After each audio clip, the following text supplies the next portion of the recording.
ছাত্র জনতার অভ্যুত্থানে আওয়ামী লীগ সরকারের পতনের ৯ মাস পরও গোছালোভাবে দায়িত্ব পালনে ফিরতে পারেনি পুলিশ বাহিনী। পুলিশের জ্যেষ্ঠ কর্মকর্তাদের সঙ্গে কথা বলে ধারণা পাওয়া যায়, কয়েকটি বিশেষ বিষয়ে বেশি মনোযোগ দেওয়ায় পুলিশের মূল দায়িত্ব পালনে ঘাটতি থেকেই যাচ্ছে। পুলিশ সদর দপ্তরের একটি সূত্র বলছে, অভ্যুত্থান পরবর্তী ব্যাপক রদবদল সহ নানা কারণে এখনও গুছিয়ে উঠতে পারেনি পুলিশ বাহিনী। এরই মধ্যে কিছু অপ্রত্যাশিত কাজ করতে যাওয়ায় মাঠের পুলিশ বাড়তি চাপে পড়ছে। পুলিশ সদর দপ্তরের কর্মকর্তাদের মতে, আওয়ামী লীগের দীর্ঘ ১.৫ দশকের শাসনের অবসানে নতুন উদ্যমে রাজনীতির মাঠে সক্রিয় বিএনপির নেতাকর্মীরা। তবে মাথাচাড়া দিয়েছে দলটির অভ্যন্তরীণ কোন্দল।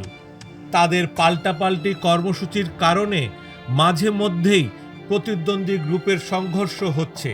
বিএনপির অভ্যন্তরীণ কোন্দলে গত বছরের আগস্ট থেকে গত এপ্রিল পর্যন্ত ৬৫ জন নিহত হয়েছেন।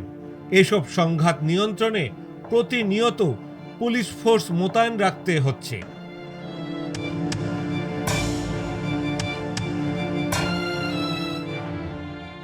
আওয়ামী লীগ ও এর সহযোগী সংগঠনের নেতাকর্মীদের বিরুদ্ধে হত্যা, নির্যাতন সহ বিভিন্ন অভিযোগে বহু মামলা হয়েছে।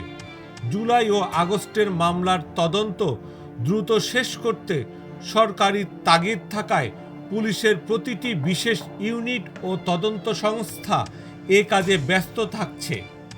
গত এপ্রিল মাসে দেশের সব থানার পুলিশকে আওয়ামী লীগ ও ছাত্রলীগের নেতাকর্মীদের তালিকা তৈরির নির্দেশনা দেওয়া হয়েছে।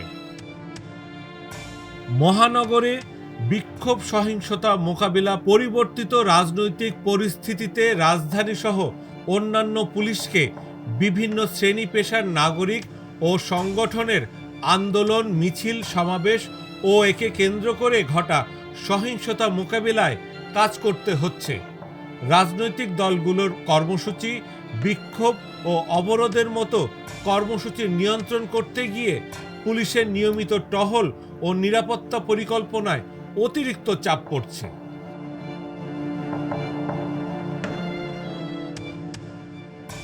ছাত্র জনতার ওপর হত্যা, নির্যাতন চালানোর দায়ে আগস্ট অভ্যুত্থানের চূড়ান্ত পর্যায়ে বিক্ষুব্ধ পুলিশের স্থাপনা ও পুলিশ সদস্যদের ওপর হামলা চালায়।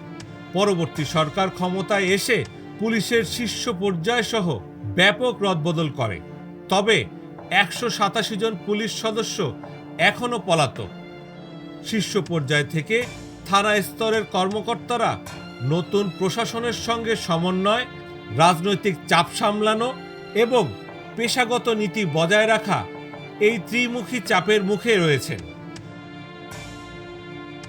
ঢাকা মহানগর পুলিশ ডিএমপির অভ্যন্তরীণ প্রতিবেদন অনুযায়ী গত জানুয়ারি থেকে মার্চ পর্যন্ত ৩ মাসে রাজধানীতে খুন, ছিনতাই, মাদক ও নারী নির্যাতনের ঘটনা বেড়েছে গড়ে ২২%।